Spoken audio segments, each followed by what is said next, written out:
ମୁଁ ଅନଲାଇନ୍ରେ ଏକ ବ୍ଲୁଟୁଥ୍ ସ୍ପିକର୍ ଅର୍ଡ଼ର୍ କରିଥିଲି, ତାହା ଆଜି ଆସିଯାଇଛି 3 ଦିନ ପରେ। ତ ବ୍ଲୁଟୁଥ୍ ସ୍ପିକର୍ର ମଡ଼େଲ୍ ହେଉଛି ବୋଟ୍ ଷ୍ଟୋନ୍ 1200।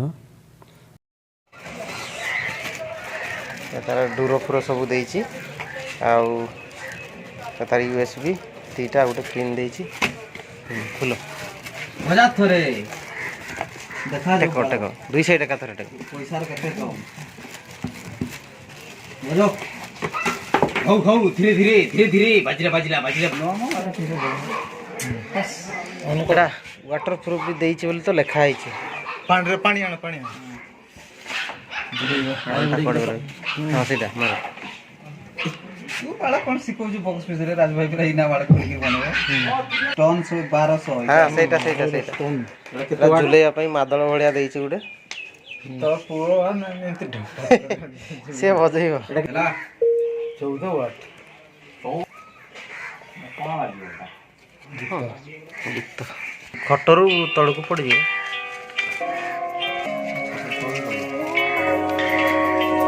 ଫୁଲ୍ ସାଉଣ୍ଡ ଦିଅ।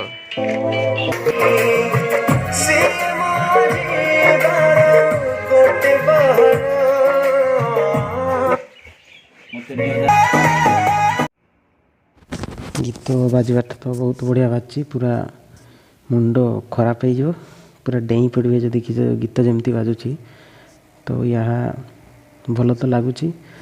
ତ ଦେଖିବା, ଏଇଟା ହେଉଛି USB କଟ୍ ଫଟ୍ ସବୁ ଯାହା ଗେଞ୍ଜିବା କଥା ଏଇଠି ଚାର୍ଜ କରିବେ। ମୁଁ 15 ଦିନ ବ୍ୟବହାର କରିସାରିଲା ପରେ ତାପରେ ଦେଖିବା କେମିତି ହେଉଛି। ତ ଏଇ ଯେଉଁ ବୋଟ୍ ଷ୍ଟୋନ୍ 1200 ୟାର ମୁଁ କିଣିଥିଲି, ମୁଁ ଭାବିଥିଲି ସାଙ୍ଗେ ସାଙ୍ଗେ ରିଭ୍ୟୁ କରିବି ବୋଲି ନା। ତ ମୁଁ ଭାବିଲି କିଛି ଦିନ ଆଗ ଜିନିଷଟାକୁ ବ୍ୟବହାର କରିବା, ତାପରେ ଯାଇକି ତା ଜିନିଷ ବିଷୟରେ ଜାଣିପାରିବା। ତ ମୁଁ ପାଖାପାଖି ୟାକୁ 15 ଦିନ ହେଲାଣି ବ୍ୟବହାର କରୁଛି। ତ ଚାଲନ୍ତୁ ଏଟାକୁ ଷ୍ଟାର୍ଟ କରିବା। ୟାର ବାୟୋଡାଟା କ'ଣ କ'ଣ ଅଛି। ତ ଏଇ ଜିନିଷର ବୋଟ୍ ଷ୍ଟୋନ୍ 1200 ଇଏ ହେଉଛି ବ୍ଲୁଟୁଥ୍ ସ୍ପିକର୍ ଆଉ ୱାଟର୍ ପ୍ରୁଫ୍ ବି। ଏଇଟା ଦେଖିପାରୁଥିବେ, ଏଇଟା ସିଲିଂ ଗୋଟେ ବେକରେ ଝୁଲେଇକି ଯେଉଁଠି ହେଲେ ଟାଙ୍ଗି ଏଟାକୁ ବଜେଇ ପାରିବେ। ଆଉ ୟାର ଓଜନ ହେଉଛି ପାଖାପାଖି 3 କିଲୋ ଅଛି। ଆଉ ରହିଲା ଇଏ ବାଜୁଛି ପୁରା ମୁଣ୍ଡ ଖରାପ। JBL ବି ଫେଲ୍ ମାରିଯିବ ଡିଜେ ପୁରା 14 ୱାଟ୍, ମାନେ ପୁରା ନାଚିବା ପାଇଁ ବି ଆପଣମାନେ ଭୋଜି ଫୋଜି ନେଇଥିବେ, ଆରାମସେ ନାଚିପାରିବେ, କିଛି ଅସୁବିଧା ନାହିଁ। ଏତିକି ବଡ଼ ତ ଦେଖିପାରୁଥିବେ।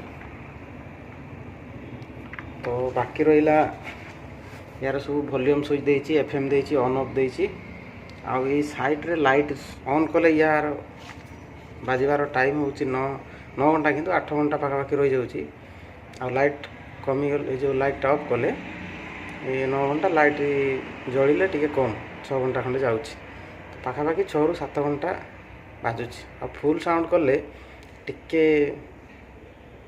ବ୍ୟାଟେରୀଟା 5 ଘଣ୍ଟା ପାଖାପାଖି ଯାଉଛି। କମ୍ ସାଉଣ୍ଡରେ ଶୁଣିଲେ ଟିକେ ଅଧିକ ସମୟ ଯାଉଛି, ସେତିକି, ଆଉ ନହେଲେ କିଛି ନାହିଁ। ମୁଁ ଟ୍ରାଏଲ୍ କରିଥିଲି ଅଧିକ ସାଉଣ୍ଡରେ ବଜାଇବା ପାଇଁ, ସେ କିନ୍ତୁ ଟିକେ ଜଲ୍ଦି ବ୍ୟାଟେରୀ ସରେ। ଆଉ କମ୍ ସାଉଣ୍ଡରେ ହେଲେ ବହୁତ ସମୟ ପଳାଏ, 8 ଘଣ୍ଟା 9 ଘଣ୍ଟା ବି ପଳାଏ। ଆଉ ରେଞ୍ଜ ତ ୟାର ମୁଁ ବି ଚେକ୍ କରିଥିଲି 100 ମିଟର ତ ଅଛି। ଆଉ ରହିଲା ବାକି, କିନ୍ତୁ ୟାର ବାଜିବାଟା ଗୀତ ଏଠି ଅଛି, ଶୁଣିଥିଲେ ଯେମିତି ବାଜୁଛି। ଆଉ ରହିଲା ସେତିକି ଏଇ ଜିନିଷ। ଆଉ କିନ୍ତୁ ଆପଣ ବି କିଣିବେ ଯଦି ବଢ଼ିଆ ଲାଗୁଛି। ୟାର ରେଟ୍ ହେଉଛି 3499 ଟଙ୍କା। ମୁଁ ଅନଲାଇନ୍ରେ ଆମାଜନ୍ରୁ ମଗାଇଥିଲି 3499 ଟଙ୍କା, ବୋଟ୍ ଷ୍ଟୋନ୍ 1200।